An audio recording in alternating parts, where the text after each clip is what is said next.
I am Jedah, first disciple to the great and glorious Duma. I will work alongside you, but only to assess whether you could be of use to Duma. Today we're talking about Jedah, one of the main antagonists for Shadows of Valentia. He leads the Duma Faithful and had quite an annoying gimmick when you fought him. However, Jedah won't be joining the gimmicky Red Mage Grand Hero battle group in Fae, or will he? For stats, Jedah has 41 HP, 44 attack, 18 speed, 44 defense, and 41 res. Very satisfying stat line to look at, and pretty dang min-max for a free unit. Jedah sacrifices speed for higher stats everywhere else. He doesn't have the most attack or res, but both are fine, even has an attack super boom. Jedah instead has an incredibly high base defense for a mage. In terms of 5-star base stats only, technically Jedah is the highest defense mage in the game. With Dragonflower's dual Asker with his super boon will match Jedah, but there are very few mages who even surpass 40 defense at all. Now if you're a fan of bulky mages, then Jedah brings a fun stat spread to the heroic rail pool. For being such an important bad guy, it's disappointing Jedah doesn't get a unique weapon. However, he does bring the new Red Crab Tome Plus.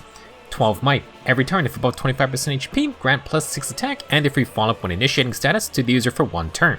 For combat, if above 25% HP, grant plus 5 to all stats and deal true damage equal to the number of positive stats effects active on the user and the foe times 5. If there are 5 positive statuses in the fight, then the Crab Tome can grant a max plus 25 true damage. Inheritable non-arcane tomes have generally been kinda not great. The Crab Tome will be a better choice than most, simply due to the 25 true damage potential.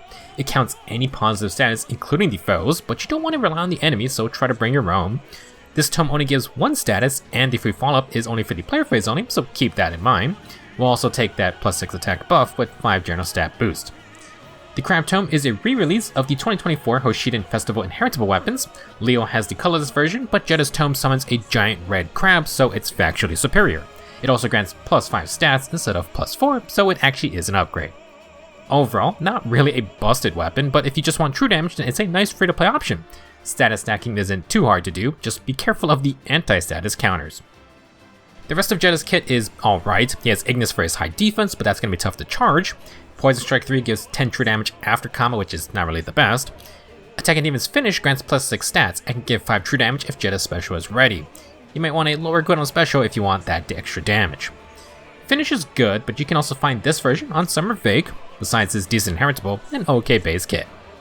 If you plan to merge up Jedah, the neutral nature gives him plus 1 HP, attack and defense. Perfectly fine, but you can get the extra attack via a super boom. Extra defense can be fun, but there is potential for maybe extra resistance or even HP, gonna depend on your build.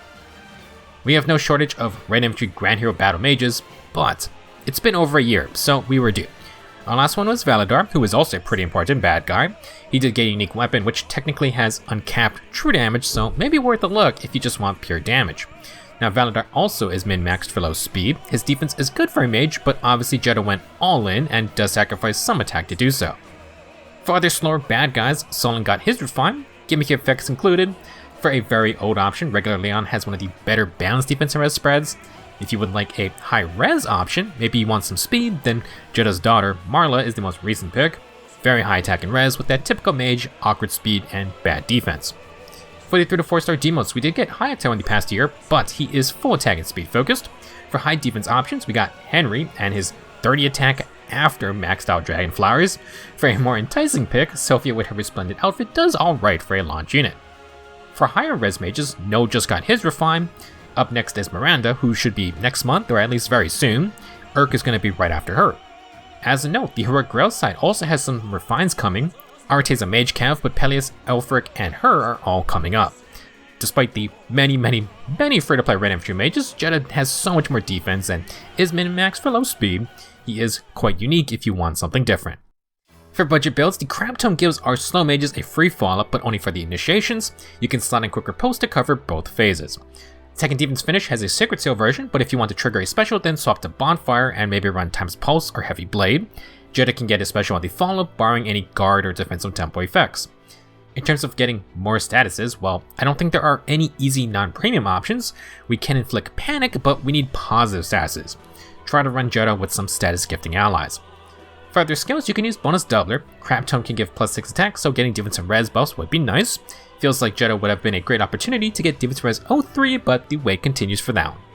You can get Rouse Defense Res from Mathis, but that is a solo based effect.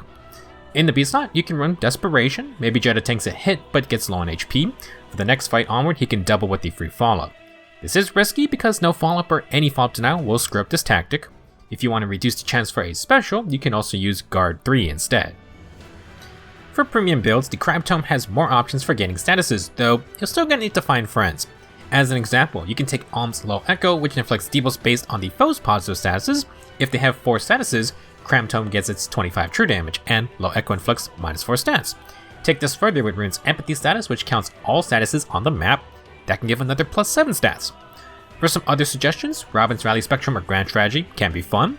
Spring Veil's a recent unit who can give 3 statuses all by herself. You can get the bad guy Mage gang together with Nurgle, steal enemy statuses with Essence Drain. To stack true damage, it's not really easy to get, but Dominance and Treachery are on some unit skills. For more common effects, Breath type cooldown can come from skills like Pledge. Jedah can actually charge Ignis in 1 round, or you could even proc Frost Moon and get DR Piercing. The Defense Res Field buffs fit with Crab Tome's attack buff, and you can run double finish skills for 10 true damage on activation. To go further, you can run something like Resonance or Cultist's Strike. Obviously, Jedah is depending on a free follow-up skill, so don't be surprised if he doesn't double.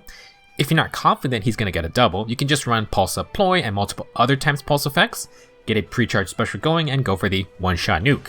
It's not grand, but the Crab Tome can possibly match the pre-damage output of, say, an Arcane Weapon. Now, if you want to utilize Jedah's higher defense stat, he's a fun pick for close counter builds. We can then pair that with Lagu's Friend.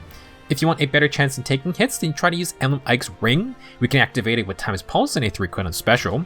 If you use Crab Tome, then you can run Flare or Bonfire. If you run an Arcane Weapon, you're going to need to go for Ignis, Glacius, or Astro. Frostmoon technically is fine, but Lagu's Friend already covers our DR Piercing needs. Now, the Crab Tome might have higher true damage potential, but Arcane Blood Gang has Slang, which means we can use a higher damage special. It also has way more general stats and 7 flat DR. We can add that to Lagu's Friend and Emblem Ike's Ring for much better tanking power. Now, if you can say get Tamara's Time's Pulse Echo, the C slot can be open. You could run something like Demon's Res Oath for self-buffing, and if you could use Pulse Bonus Doubler, then that's just more stats. For an alternative stat-focused setup, Jedah can use the Pumpkin Stem Plus. If you have leftover Divine Codes 5, Halloween Cedo is only 400 codes. His tome gives +6 stack and res buffs to the team, and it has bonus doubler 4 built in. Stack that with close bonus doubler, and maybe the Sacred Seal for just tons of total stats. Now, if you do go that route, you can run Odd Defense Wave 4. It's tough to get, but now Jedah can buff the team with 3 stat buffs and potentially get Tempo for himself. Arcane Blood Gang is in the Divine Code 6 shop, but understandably that's going to take a bit to get to, and maybe you don't want to go that crazy on a build. Pumpkin Stem can open up a more support role too. Even though it's not the highest, Jedah could try to stack flat resistance for Discord, Sabotages, or Ploys. You can go with Crystalline or Stillwater or Stronghold. If you're doing the basic Pulse Ploy pre-charging nuking setup, then the extra attack would be better. Without a premium unique weapon or passives, it's going to be tough to tank as a mage in the modern age. Emblem Ike is really nice, but it only affects ranged matchups. You're on your own for melee. Mages might one day get an unpierceable percentier skill, but until then, don't expect Jedah to be super tanky. At the very least, he's not going to kill over immediately when a physical damage unit looks in his direction. So, should you promote Jedah to 5 stars? We meme on the gimmicky Red Infantry Grand Hero Battle Mages, but Valadar proved that you don't have to have some super specific condition only good for a turn or two. Jedah not even getting that is pretty sad, considering he's an important bad guy. I mean, we all know why Nui Baba gets some fancy stuff over Jedah, but that's just how it be. Now, you could say Jedah's gimmick is his high defense. He technically ties for highest defense mage in the game, and he's not kidding himself with awkward speed. Defensive mages aren't exactly a strong archetype, but we have more tools to make it work with all the damage reduction going around. If you'd like to try something different, then Jedah has a neat stat spread. He also has a fun inheritable tome. It's not Johanna Lance tier, but it summons a giant crab. If you beat someone with that, the moral victory will be glorious. Overall, Jedah is not terrible, but it's real tough to follow up on a free Brave Tome Mage that a lot of people are probably going to +10. If you're looking for something more unique, Valadar can fill a similar low speed, high true damage role as Jedah. His defense isn't as high, but we got many skills for a more res focused backline role. Jedah can run those too, but obviously he's slightly behind. Maybe a bit disappointing for the head of the Doom of Faithful, but perhaps it's time for the rise of the Crab Clan. I would not object if the next mainline game has a goddamn crab spell. Go and beat Jedah's Grand Hero Battle map. Let me know if you have any plans for the latest Bad Guy Red Mage or his fun Crab Tome. Thank you for watching, and I will see you in the next video.